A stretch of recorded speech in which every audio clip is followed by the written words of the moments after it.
Hey everybody, Joe Vanourney, Cherry the Geek TV. We are here at Comic-Con 2023 celebrating the 10th anniversary of Sharknado, and we're with the mastermind behind it all, Anthony C. Ferrante. Anthony, take me back 10 years. When you first pitched this, or when it was pitched to you, or when there was a meeting to say, what can we do next, what's our next project, and the name Sharknado came out, or the concept of Sharknado, did you ever think it would become the phenomenon that it became? I was writing a lot for Sci-Fi, and a buddy of mine had written a couple scripts with Jacob Hare. I was mainly the horror guy for Sci-Fi, and I go, let's come up with a couple ridiculous titles. And so I think we said Lava Birds. I think Jake mentioned Sharknado, and we fell in love with the title. It was pitched. Sci-Fi didn't get any traction. I made a reference to Sharknado in a Leprechaun movie I was writing for Sci-Fi, and someone there going, oh, we must make this. And then meanwhile, Asylum was doing a movie called Sharkstorm. I was working at Asylum doing a movie called Hansel and Gretel, and I looked at their slate and said Sharknado. I was like, that was the thing that Jake and I were pitching. And they go, yeah, Sci-Fi gave us this title. And I go, I want to direct this. And no one wanted to direct it because everybody was afraid of it. But Jake and I knew when that title, we were actually trying to figure out how can we make this movie. If Sci-Fi doesn't want to make it, we got to figure out, because it just tickled us. It was just the word salad combination of those two things was just like and then obviously fans and everybody else felt the same way.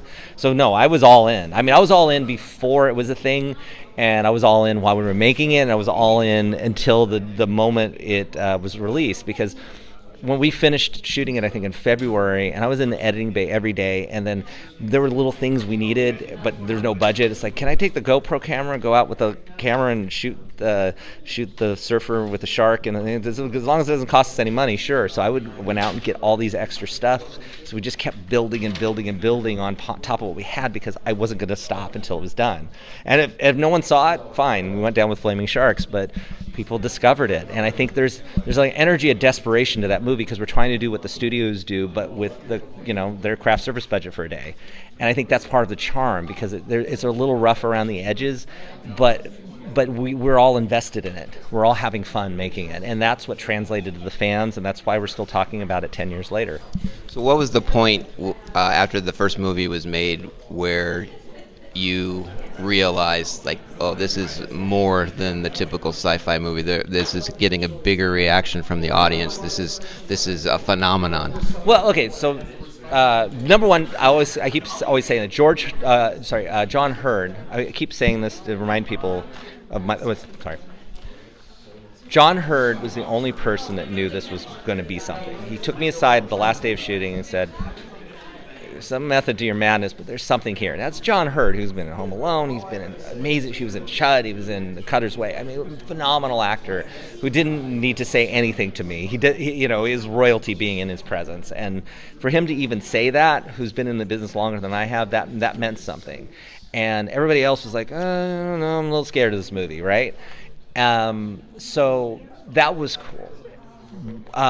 When we saw it all come together, it was like 3 weeks before the film was sent us or aired on Sci-Fi. I was in the room with Jake, an editor friend of mine, and we watched everything together with all the visual effects. And so, as when you're watching these movies, beforehand, it's like, it's here. It's like, hey, how's it going? You turn the shark, and there's nothing there. So the whole movie isn't really, you're not really seeing the full breadth of it. So once these shots start going in, you start seeing what we did. So we delivered with the characters and the fun and that side, but the sharks are the extra added ingredient.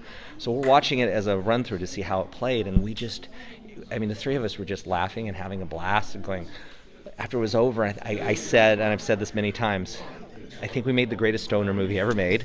And then I said, maybe if we're lucky in 5 years, it'll be a cult phenomenon. And then it hit that night, and it was an instant. And Sci-Fi, they made a lot of these movies. It's just there was something about this one that just hit at the right moment. I think it's also because it was aware of what it was trying to do. It was trying to be a fun movie. Everybody says it's so bad, it's so good. Look, if it's so bad, it's so good, you're why are you watching it? You're not going to keep watching it over and over. It's just that it's rough around the edges, but there's a charm to it because it's self-aware, but it's trying to take you on a theatrical journey with chewing gum and duct tape. So we're here at San Diego Comic-Con. You're going to have a panel tonight for the 10th anniversary. This has always been a place to come where you get a huge response from the fans. What's planned for tonight? Any surprises? I mean, it's going to be 2 hours, so I don't know. This is not going up right now, right? It's not going up. Yeah. So by the time this airs, the surprises will have happened. So. Well, what are the things that Robbie Rist, who plays the bus driver in the movie, and I wrote a bunch of songs for the movie, including the theme song, and that's me singing Ballad of Sharknado, and it's go go go go go, run away from the Sharknado. And so I think Robbie and I performed it once or twice, like at a small club, but we've never been able to perform it live in front of anybody. And so Robbie's in Florida and he couldn't get here, but we put together a band and we're going to actually perform the theme song today in the panel. Yeah, that sounds awesome. And that's just, we rehearsed it last night and it's just like, oh my God, this thing. And we wrote that song in like 20 minutes. The Ballad of Sharknado, Robbie and I, because we always write songs for the movies, go, we're going to write a rock opera. I want to do something like, Bohemian Rhapsody or whatever. And so this was supposed to be part one of, whatever the rock opera was. And it's like, well, the first part of it should be kind of like, one of my favorite theme songs to a movie is Pet Sematary by the Ramones, which is brilliant. It's like, I don't want to get buried in a pet cemetery. I don't want to live my life again. It's like, it's brilliant.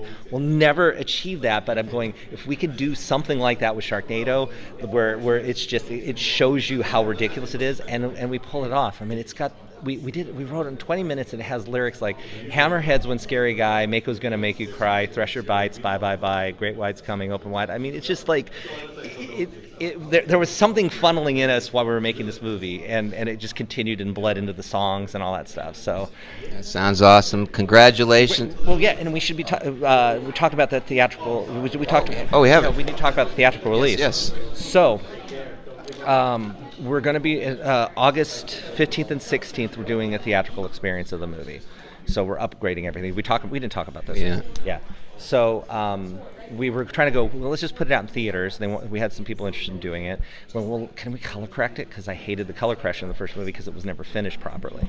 And then it's like, well, let's upgrade it to 4K. Hey, do you want to go in the archives and see if there's anything else that you wanted to do? So I went back and looked at my earlier cuts and go, hey, we never finished the death of the captain at the beginning, and we never did the Capitol Record Spire, which I shot a plate for. So I went in and tried to go in with the spirit of the original movie without doing anything crazy, and rebuild it so when you see it theatrical. And then it was like, let's upgrade 100 of these shots that were we had take one on. Let's do better sharks, and let's, again, gives people something a little different.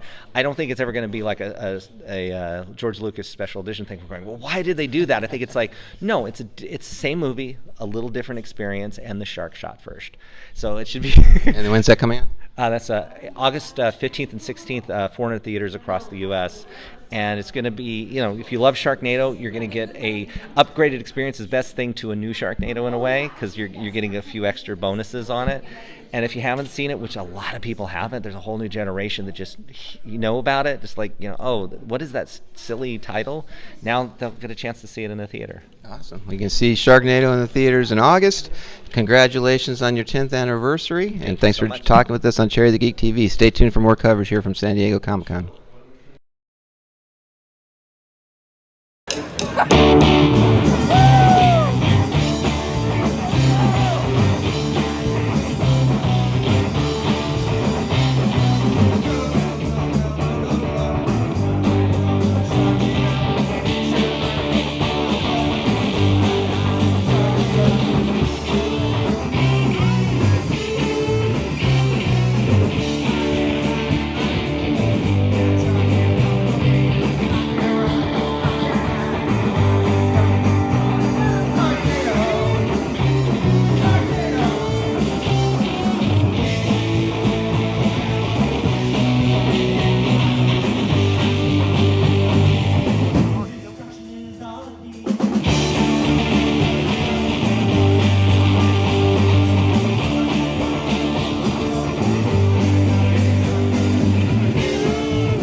sharks? Oh, nice. I just like the way this one rides. Can't argue with that one.